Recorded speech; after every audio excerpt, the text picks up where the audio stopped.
Prions ensemble. Père de gloire, toi qui résonnes avec nos têtes, toi qui parles avec nos gorges et nos bouches, nous ne voulons pas dépendre pour nous-mêmes. Nous voulons dépendre de toi. Cette soirée, pendant que tu parles à ton peuple, parle au travers de ma bouche. Résonne au travers de mon intelligence, oh Père. Tous, Seigneur, qui sont sur médias en ce moment, oh Dieu. Au travers des Métanoïa FM, oh Dieu. Que tu parles à ton peuple, Père. Au travers des Facebook Live, oh Seigneur. Que tu parles à ton peuple, oh Dieu. Dans tous les continents du monde, oh Père. Ceux qui sont dans les îles, oh Père de gloire. Ceux qui sont dans les voitures, oh Dieu. Ceux qui sont au lit, Père de gloire. Dans les hôpitaux à ce moment, Père.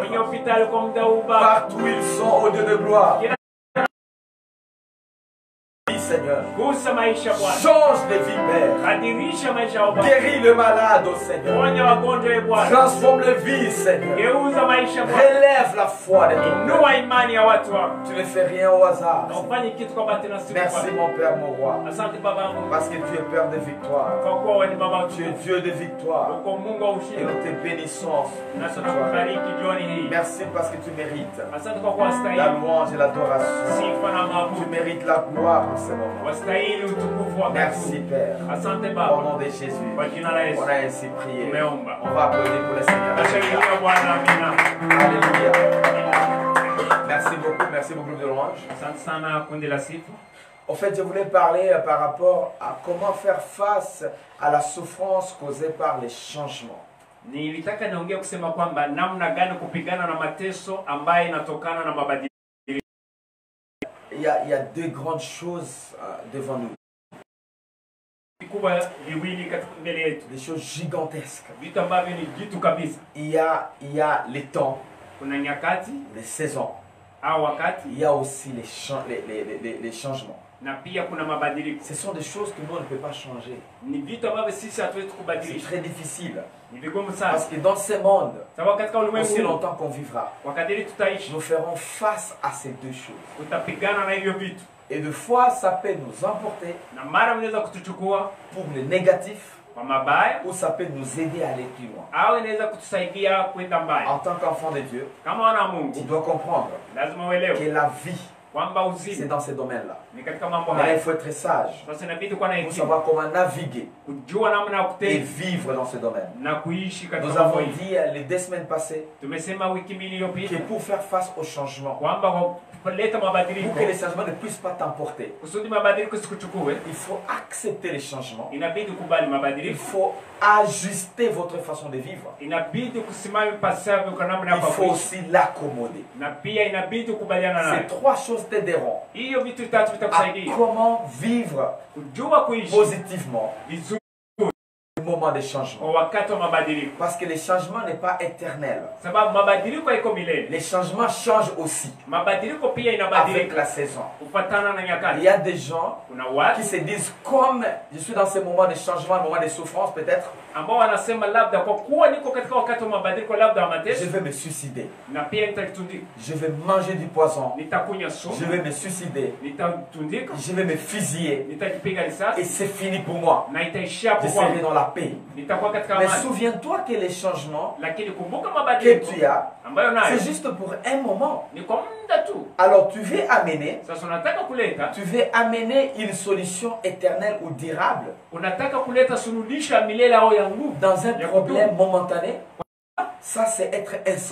Et nous devons expérimenter des choses compliquées pendant que nous sommes dans ce corps sur la terre. Et il faut vraiment être sage. Et cela dépendra de la façon dont tu comprends les choses. Tu vas regarder Révélation chapitre 21 ou Apocalypse chapitre 21, versets 1 à 4. Apocalypse 21, 1 à 4. Ufunuo 11:1 mpaka Et aussi Actes des Apôtres, chapitre 14, verset 22.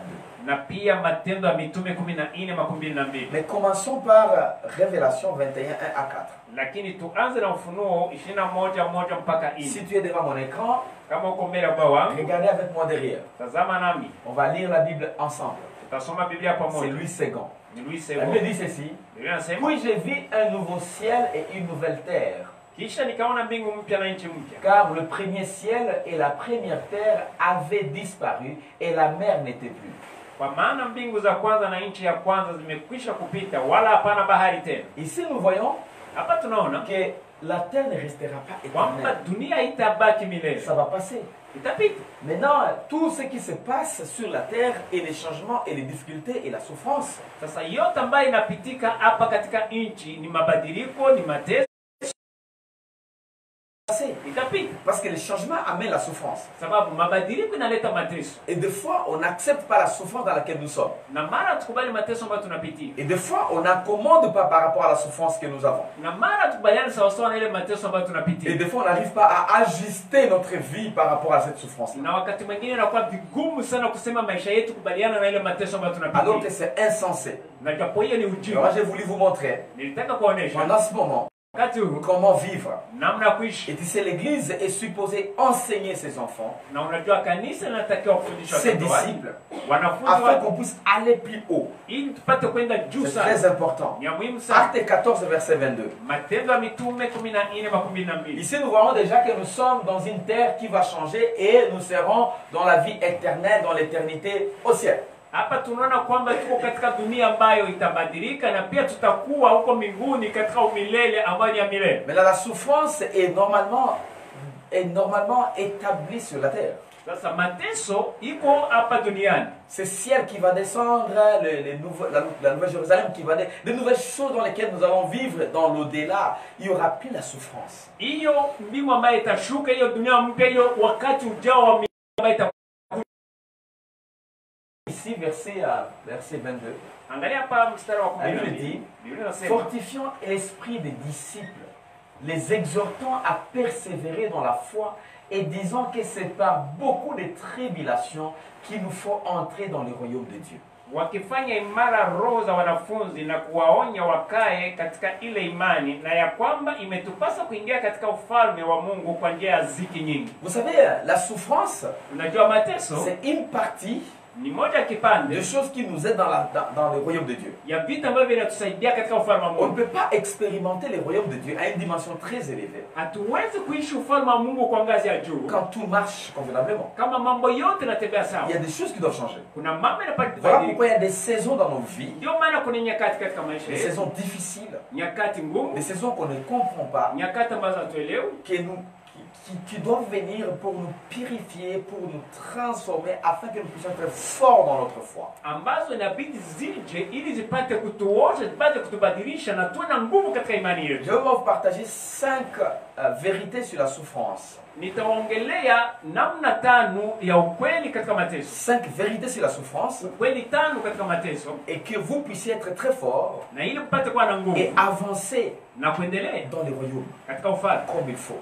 ipasavyo. Parce que vous savez, quand on prêche seulement le côté grâce de Dieu, Unajua tukihubiri tu ngambo ya neema ya Mungu, le côté grâce de Dieu, neema ya Mungu tu, sans oublier la justice de Dieu, na pia kusahau neema ya Mungu, et sans oublier aussi le royaume de Dieu. na kusahau pia ufalme wa Mungu, Et c'est là où nous pouvons rester équilibrés dans la parole. hapo ndio tunaweza baki katika usawa wa neno. Donc beaucoup de gens, des fois, nous sommes non équilibrés dans la parole Wengi mara unakutana hatuko katika usawa wa neno, parce que nous regardons seulement la facette grâce de Dieu. sababu tunaangalia ngambo moja tu ya neema ya Mungu, Mais on oublie la justice de Dieu lakini tunasahau haki ya Mungu et la royauté de Dieu. na ufalme wa Mungu. Alors dans tout cela, Na katika hayo yote, pour être équilibré, kusudi tutie usawa, tu dois comprendre que nous sommes sauvés par grâce. elewa kwamba tumeokoka kwa neema, Mais nous grandissons dans ce royaume en étant purifiés tous les jours de fois par des souffrances et différentes choses. Lakini tunakomaa katika ufalme huo wakati tunaoshwa kila siku kupitia mateso na mambo mengine tofauti. C'est là où Jésus n'a pas dit que ce sera facile. Ni hapo Yesu alisema kwamba haitakuwa rahisi. Parce que beaucoup de gens pensent que ça va être facile. Sababu wengi wanafikiri kwamba itakuwa rahisi. Surtout les gens qui comprennent seulement les côtés grâce de Dieu sans comprendre la justice de Dieu. Zaidi wale ambao wanaelewa ngambo tu ya neema ya Mungu bila kuelewa haki ya Mungu. Ils ne voient que côté waouh, le Seigneur a tout fait et c'est fini. Wanaona tu mambo mazuri, wanasema Bwana amefanya yote na inatosha. Oui, il est mort sur la croix. Ndiyo amekufa msalabani. Oui, il a transporté nos souffrances sur la croix. Ndiyo alichukua mateso yetu msalabani. Oui, il a transporté notre pauvreté sur la croix. Ndiyo alichukua umaskini wetu msalabani. Il a transporté nos problèmes sur la croix. Alichukua matatizo yetu msalabani. Il a transporté nos péchés sur la croix. Alichukua dhambi zetu msalabani. Il a dit tout est fini. Na akasema yote imekwisha. Et c'est comme ça que nous entrons dans le royaume en acceptant Jésus comme Seigneur et Sauveur. Na hivyo tunaingia katika ufalme tukubali Yesu kama Bwana na Mwokozi. Mais nous grandissons dans le royaume. Lakini tunakomaa katika ufalme. Nous cherchons le prix qui nous est proposé dans le royaume. Ou qui nous est réservé dans le royaume. Ou qui nous est prévu dans le royaume. En faisant des œuvres. Et c'est là où nous persévérons dans la souffrance. Tous les héros de la foi sont passés par cette souffrance. À part ça, nous allons régner avec le Seigneur pour l'éternité. La position dans ces règnes va dépendre de comment on a persévéré dans la foi pendant la souffrance en étant dans le Seigneur. Voilà l'équilibre de l'évangile. Et nous voulons regarder 5 vérités sur la souffrance des chrétiens. Afin que ce moment puisse être un moment où tu vas faire grandir ta foi, persévérer, en étant encore très fort, quelles que soient les persécutions. Au numéro 1, la souffrance est multifacette. La souffrance vient avec différentes facettes. Tout chrétien né de nouveau qui n'a pas cette compréhension, c'est pendant le moment de souffrance où il relâche. C'est le moment de souffrance où il se dit, ah moi Seigneur, non, j'en ai assez. Je connais d'autres, même les amis, qui laissent même prendre la Sainte Seine. De mois et de mois. Parce qu'ils souffrent. Montrer ici les facettes de la souffrance. De Corinthiens 4. Verset, je sais pas, 8 et 9. On va aller ensemble. De Corinthiens 4, 8 et 9. La Bible dit. Tu sais, ici je ne veux pas seulement te prêcher, mais je vais t'enseigner. Pourquoi? Parce que l'église doit vivre par l'enseignement. La prédication, c'est proclamer les vérités spirituelles. Mais la prédication, c'est enseigner les vérités spirituelles. Et notre objectif ici dans les ministères El Shaddai, et dans tous les mouvements dans lesquels nous sommes impliqués, nous aimons l'enseignement. Parce que ça enracine. Nous aimons l'enseignement. Ça crée des disciples. Nous aimons l'enseignement. Obéir à ce que Jésus a dit. Allez faire les nations des disciples. Enseignez-les. Voilà, regardons ici 2 Corinthiens 4:8. Nous sommes pressés de toute manière, mais non réduits à l'extrémité. Dans la détresse, non dans les désespoirs. Au verset 9, la Bible dit, persécuté, mais non abandonné, abattu, mais non perdu. Ici, l'apôtre Paul montre les différentes facettes de la souffrance. Il y a la souffrance mentale. Kuna mateso kwa hali ya Nous kiakili. sommes persécutés. Tunapata Les gens parlent mal de nous. watu wanatusema Les vibaya. gens nous critiquent. Watu Les wanatusengenya. gens te critiquent. Watu Les wanakusengenya. gens même fomentent du mensonge Watu wanaumba hata uongo pour te réduire à néant. ili wakugeuze bure.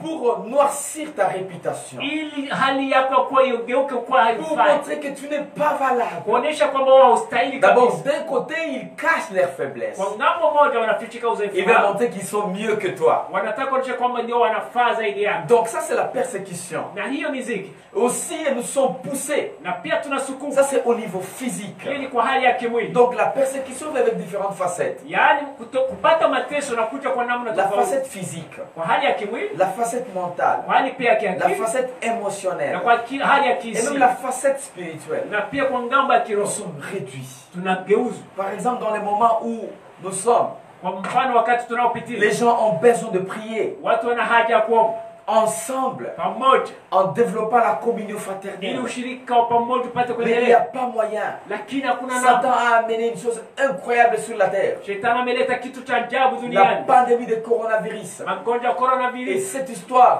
na hii mambo anéantit inaleta kuharibu notre communion fraternelle. ushirika wetu wa pamoja. Maintenant, nous prions à la radio, Sasa tunaomba nous kwenye prions redio, dans nos maisons, tunaomba katika nous nyumba zetu, prions au travers de Facebook Live, tunaombea kwenye Facebook nous Live, prions dans nos voitures, tunaombea katika magari, dans nos bureaux, katika mais maofisi, ça réduit un des piliers de l'église, lakini inapunguza moja ya nguzo ya la kanisa, communion fraternelle. ushirika wa ndugu, Parce que l'église doit se frotter. sababu kanisa lazima Nous devons likutane, nous saluer dans la chaleur, lazima tusalimiane nous katika joto, embrasser dans la chaleur. tukumbatiane katika Mais joto. toutes ces choses ici, Lakini haya mambo il n'y en yote a pas, ça fait déjà 2 mois. ni siku nyingi, Ça, miezi c'est la iliyopita, persécution. na hii ni ziki, C'est les plans de Satan. ni mpango wa shetani, Il veut détruire. anataka kuharibu. Donc, la souffrance. Yaani Des mateso, fois, quand je passe sur la route, mara nikipita kwenye ou njia des fois, je suis au bureau, au niko katika les ofisi, gens viennent me saluer. watu wanakuja Ils disent, kunisalimu, pasteur, wanasema mchungaji, l'église nous manque.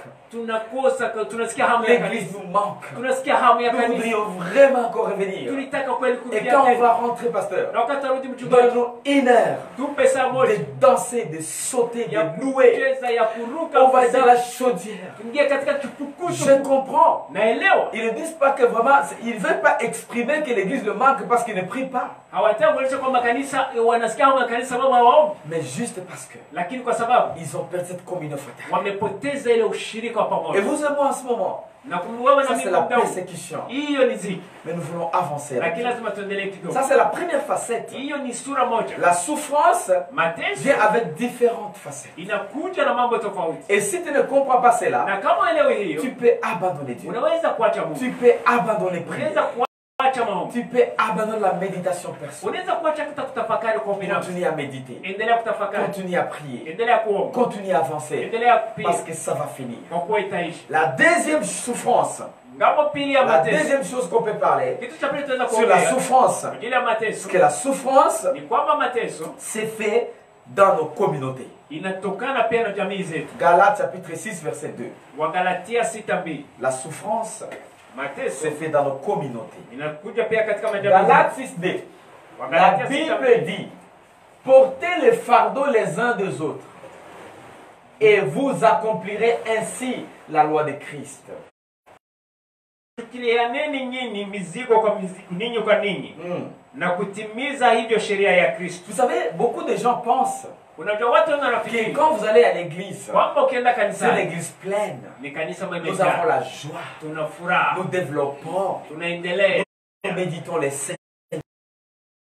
Nous sommes prêchés, notre pasteur nous a donné une bonne parole. kweli mchungaji ametupatia neno uzuri. Qu'ils pensent qu'il n'y aura plus la souffrance. Wanafikiri kwamba hakuna mateso tena. Même dans l'église, il y a la souffrance. Hata katika kanisa kuna mateso. J'ai vu les gens se critiquer dans une même église. Nimeona watu ambao wanasemana vibaya katika kanisa J'ai moja. vu les gens devenir des ennemis dans une même église. Nimeona watu wamegeuka maadui katika kanisa J'ai moja. vu les gens développer la compétition dans une même église. Nimeona watu wameleta kuwa na mashindano katika kanisa moja. Et ça, je comprends comprends en tant que pasteur. Na hiyo naelewa kama mchungaji. Raison pour laquelle nous en tant que pasteur nous devons développer, nous devons croître tous les jours. Ndio maana sisi kama wachungaji lazima tukomae sana kila siku. Parce que nous risquons de nous poser des questions. Sababu mara tunaweza kujiuliza maulizo. Pourquoi ces choses dans une église? Kwa nini haya kufanyika kanisani? Pourquoi la haine dans une même église? Kwa nini chuki katika kanisa moja? Oh, ça je comprends. Na hii naelewa. Que la souffrance Kwamba mateso peut se passer même dans une église. inaweza kupita hata katika Pourquoi kanisa. dans une église? Ndio katika kanisa. Pourquoi dans une église? Kwa nini kanisa Parce que moja? dans une église, Ndio katika kanisa moja. c'est l'ensemble de différentes personnes. Ni umoja wa watu Ça tofauti. crée une communauté.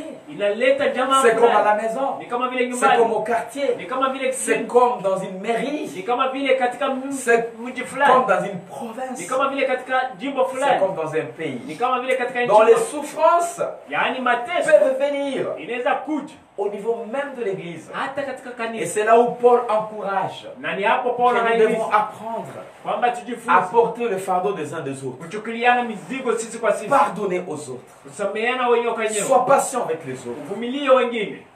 Je ne dis pas que si on te met le doigt dans l'aide, tu vas seulement être patient, c'est pas ça ce que je dis. Sisemi kwamba wakikuingiza kidole mlicho ndio utavumilia tu. Haiko hivyo ndio Mais nasema. ça dépend de la foi aussi. Lakini pia inatokana na Ça imani. dépend de la croissance spirituelle Inatokana na aussi. jinsi umekomaa kiroho Mais je te pia. montre que tu peux souffrir, Lakini inaonyesha kwamba unaweza kuteseka même dans ton église. hata katika kanisa La lako. question reste à se poser. Ulizo na baki Est-ce qu'il faut que kujiuliza. je parte?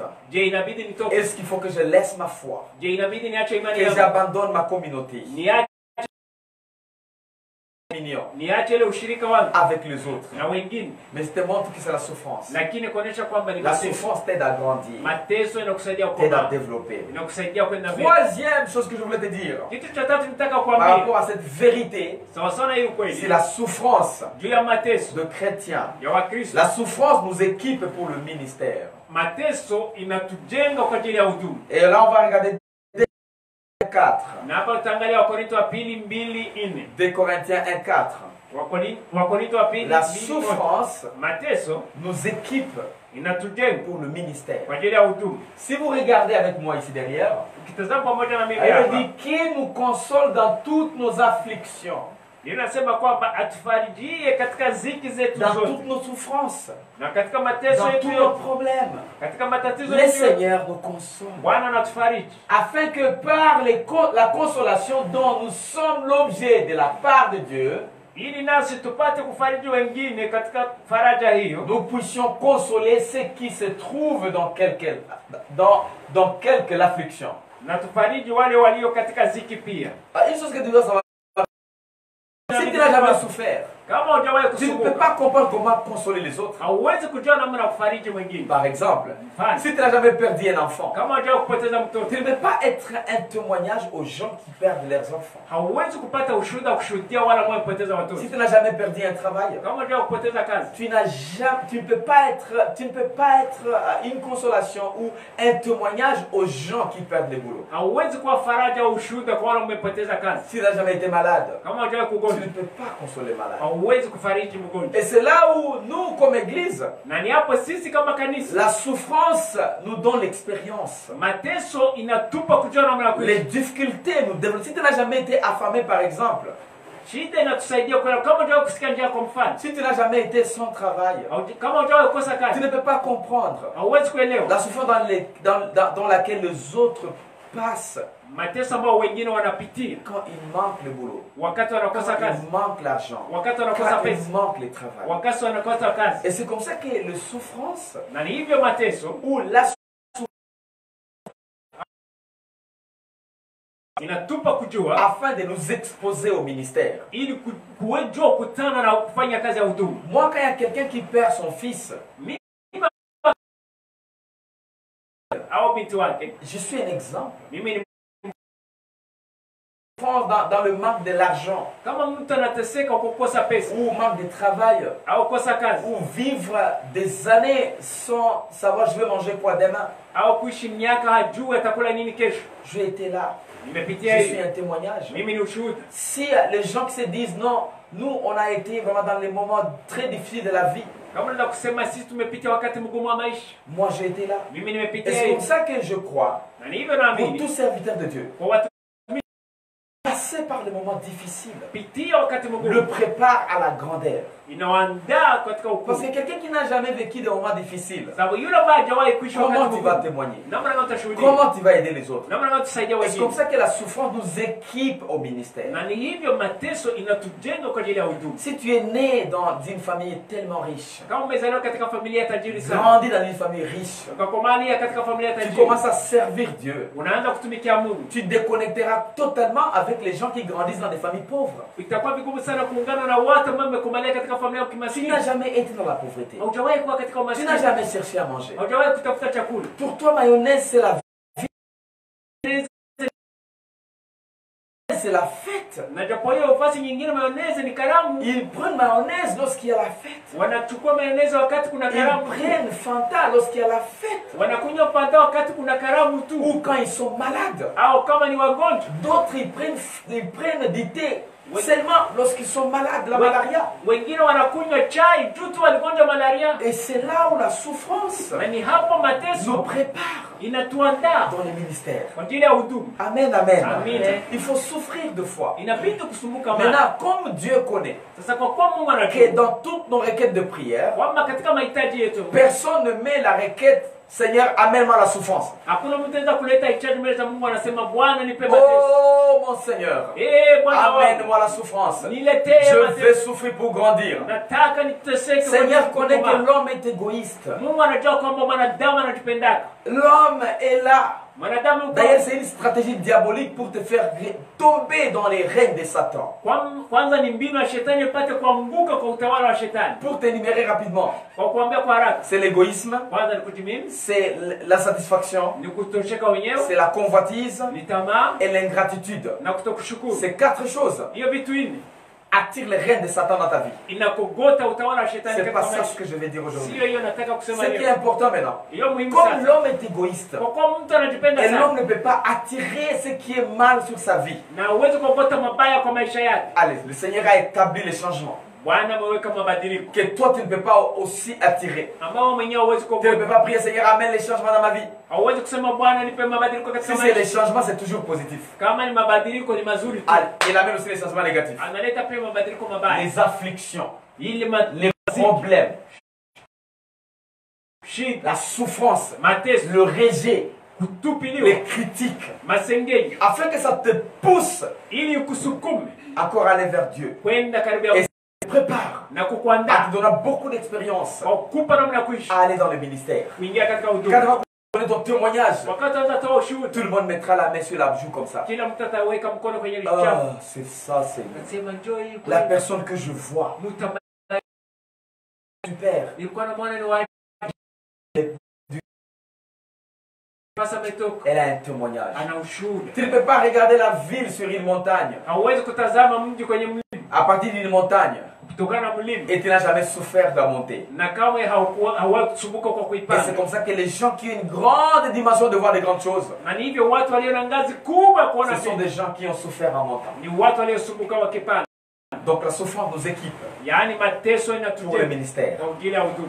Quatrième point que je voulais parler sur la vérité sur la souffrance, Kitu chenye nataka ongea kwa ajili ya ukweli ya mateso c'est dans Job chapitre 2, ni katika Ayubu sura ya pili versets 9 à 10. kenda mpaka 10. Job 2, 9 à 10. Ayubu 2. La souffrance, c'est le terrain de combat. Mateso ni nafasi ya vita, C'est le terrain de combat. ni nafasi ya En vita. d'autres termes, Kwa neno lingine, tu ne peux pas être sûr que tu as vraiment cru hauwezi amini kwamba kweli umeamini si tu n'as pas encore souffert. kama hujasumbuka. Quand tu souffres Wakati et tu unateseka restes fidèle, na unabaki mwaminifu, là je saurai hapo sasa que tu as utajua vraiment cru. kwamba kweli umeamini. C'est comme ça que les tests, le vrai test de grandeur, Ni hapo kipimo cha kweli cha se komaa passe dans la souffrance. inapitia La mateso. Bible dit, Biblia sa inasema femme lui dit, mke wake tu akamwambia, demeures ferme dans ton intégrité, maudit Dieu et mère. wewe hata sasa washikamana na utimilifu wake, Mkufuru Mungu na ukafi. Comment tu restes intègre Namna gani dans unabaki cette mwaminifu souffrance? na mateso haya? Comment tu restes intègre Unabaki dans mwaminifu ces rejets? katika hii Comment tu kutubiliwa? restes intègre quand tout le monde t'oublie? Wakati watu Comment wanakusahau, tu restes intègre unabaki quand tout le mwaminifu monde te critique? wakati watu wanakusengenya, Comment tu restes intègre namna quand unabaki tu n'as même mwaminifu pas à manger wakati hauna et chakula ceux-là ont à manger? na wale wana chakula? Comment tu restes serviteur Namna gani unabaki mtumishi quand tu vois les gens wakati qui unaona mangent watu à ton entourage ambao wanakula kwa mazingira et yako toi tu es là, tu ne manges pas na uko et pale dis seulement que tu es intègre? na unasema wewe ni Non, dis mwaminifu? c'est Dieu.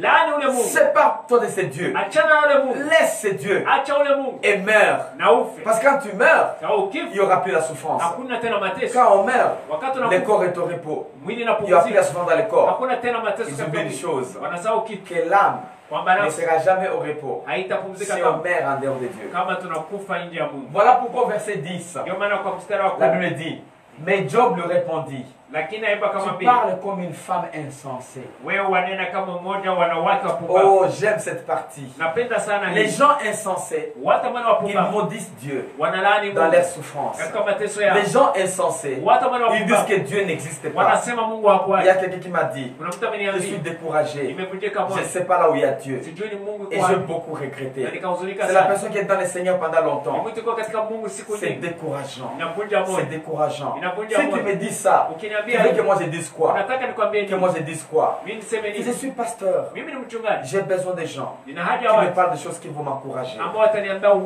Pas wa des choses qui kunihimiza. vont me Hapana décourager. mambo ya kunivunja moyo. Tu ne peux pas me dire Hawezi que tu es kuniambia découragé kwamba à cause de la umevunjika moyo souffrance. kutokana na mateso. Il y a des choses que nous on ne parle pas. Kuna vitu sisi hatusemi. Et si on te parlait seulement, Na kama tu vas nakuongea laisser Dieu. utaacha Mungu. On ne parle pas. Parce que Hatuongei. nous voulons être une bénédiction pour Sababu toi. tunataka kuwa baraka kwako. Bénédiction pour les autres. Baraka kwa wengine. Notre souffrance Mateso nous yetu aide à grandir. inatusaidia Voilà kuwa. pourquoi nous devons souffrir. Ndio maana lazima Nous devons tusubiri être dans l'affliction tuwe katika ziki afin que nous puissions grandir. ili tupate Nous kukomaa, puissions aller plus loin. tupate kuendelea Tu mjuu sais, si sana.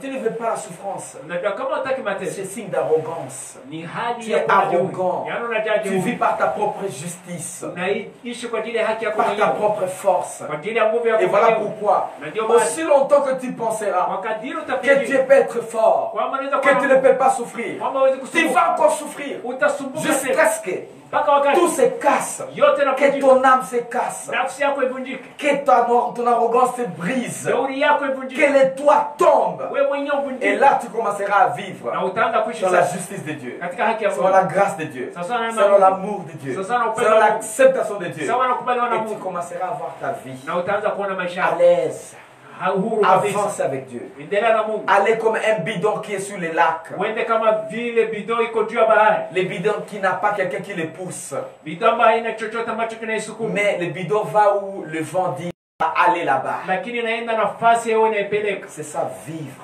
Hiyo ndio kuishi par la grâce de Dieu. kwa neema ya Donc Mungu. la souffrance, Yani mateso, c'est un terrain de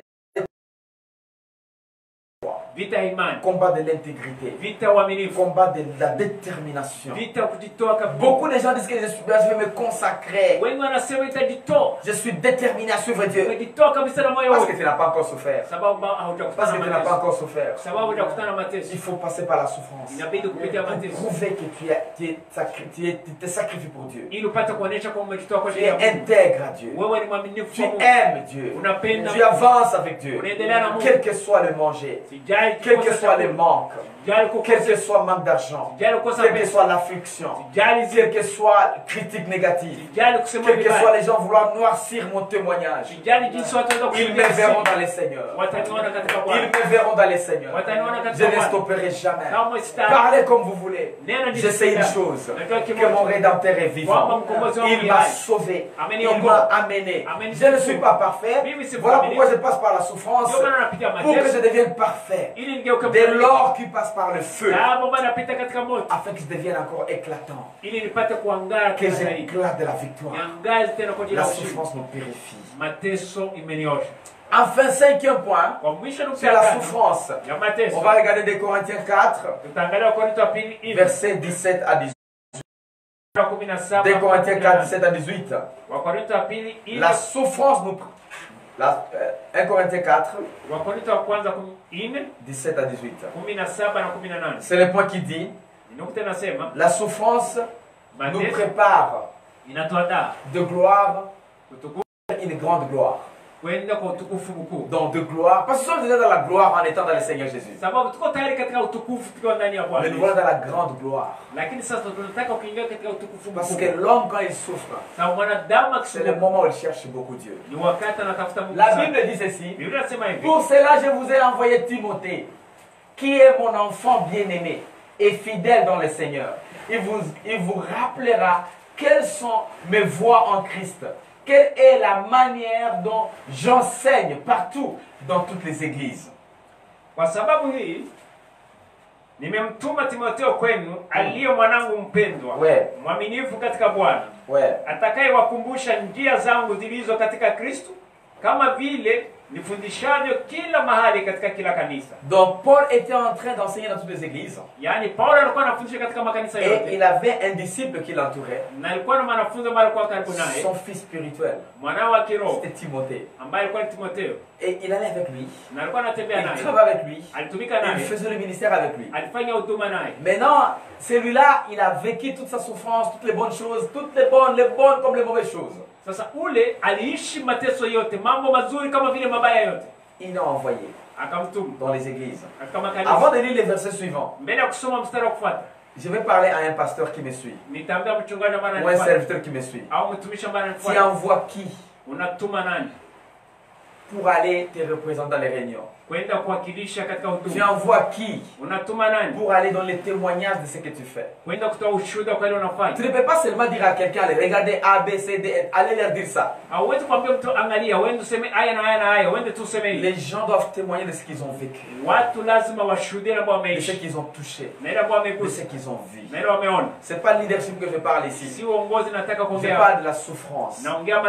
Alors verset 18, la Bible dit: quelques-uns se sont enflés d'orgueil, comme je ne devais pas aller chez vous.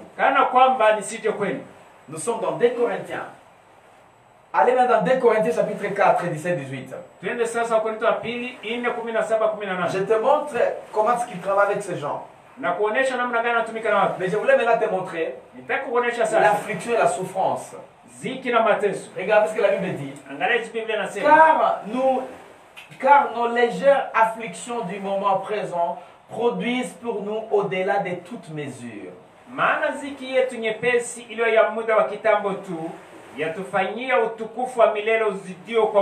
Je parle de la souffrance qu'on nous amène de cette gloire vers la grande gloire. Je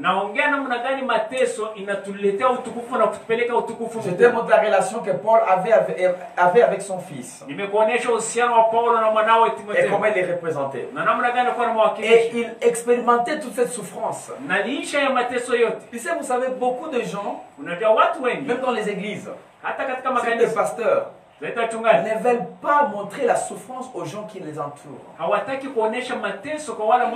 Ils pensent que c'est ça être leader. Être leader, c'est les gens te voir dans les bons moments comme dans les mauvais moments. Comment tu agis, comment tu fais les choses. Et c'est comme ça qu'il y a des gens qui comprendront comment est-ce que vous avez vécu dans les bons comme dans les mauvais moments, afin d'amener ça à une nouvelle génération.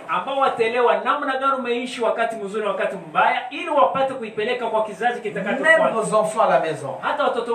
Moi je dis à mes enfants, vous savez, je suis votre père. Et je sais quand vous êtes avec votre père, vous pensez qu'il ne manque de rien. Il ne peut pas manquer l'argent. Il est très fort plus que tout le monde. Il est très puissant. Il peut taper tout le monde. Même amener cet avion chez nous, il peut amener l'avion chez nous.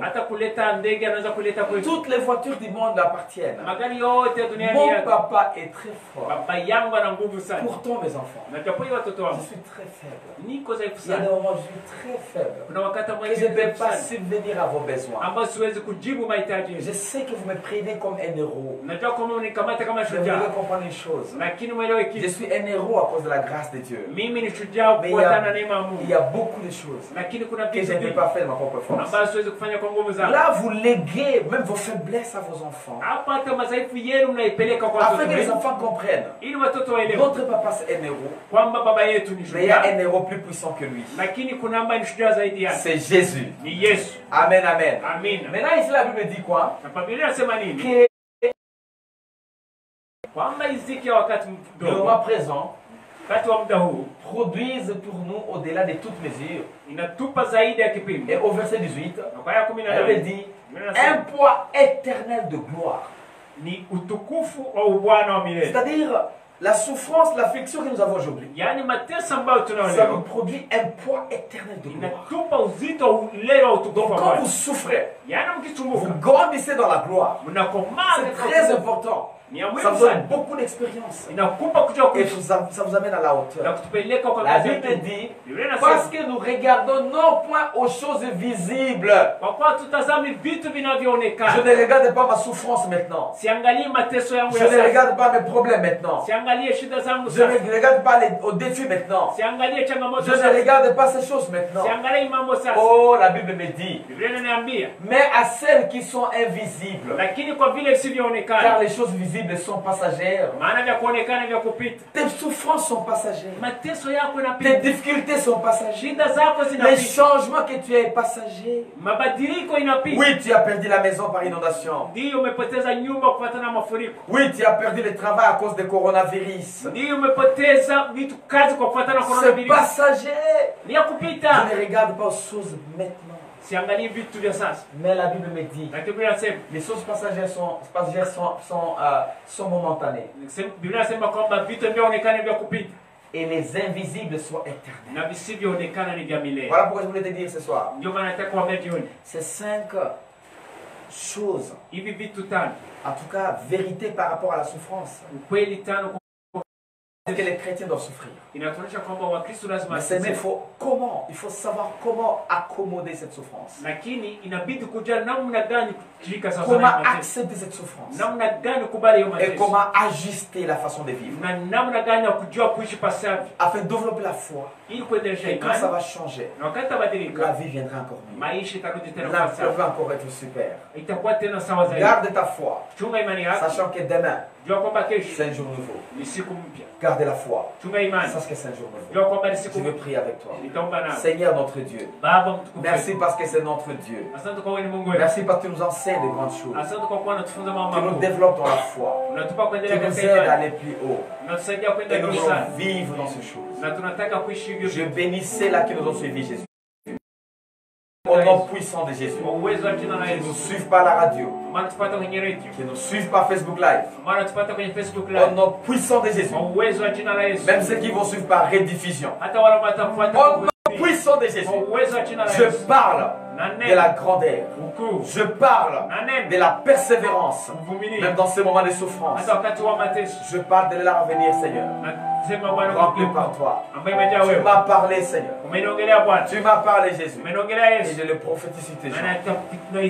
Après la souffrance, c'est un jour nouveau. C'est un jour grand. C'est un jour puissant. Ça va être un témoignage des moments qui se passent. Je te remercie. Je vis des choses incroyables. Suivant ce que tu m'as dans les passés, Seigneur. Je te remercie.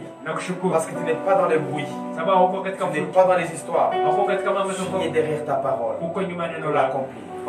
Merci mon Père. Au nom puissant de Jésus. On a ainsi prié. Amen, amen. Que le Seigneur te bénisse dans la foi et vivre. Amen. Amen.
je crois en toi.